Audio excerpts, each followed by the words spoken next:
They're about to go to the next level.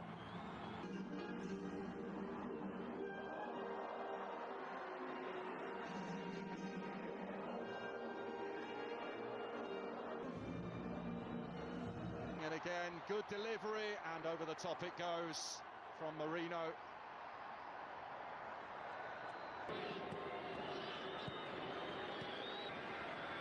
Und dann, wer wird das über... Interessante Freistoßvariante. Sichtbar. Eine Halbchance gab es für Spanien durch Mikel Merino. Ronaldo bekommt ihn sich vorgelegt. Super Flanke!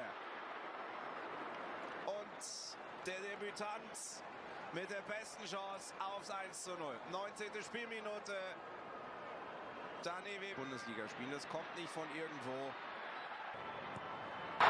Noch gar nicht in Erscheinung getreten.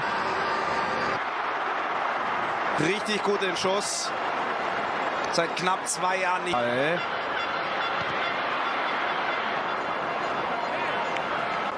43. Und Arias.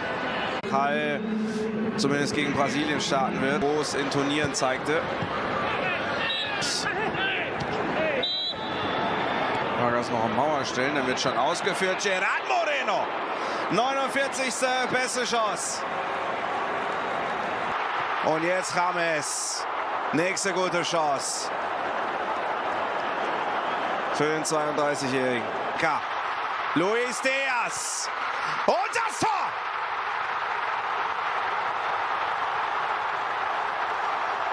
Munoz bringt das London Stadium zum Beben. 1:0 Kolumbien.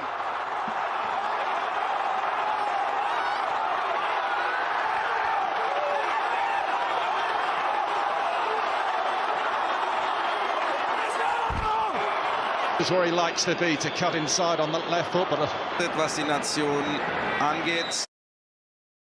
Got the shot away, it'll break kindly here, the flag down.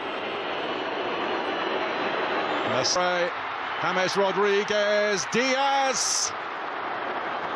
And the flag does not reach its intended destination.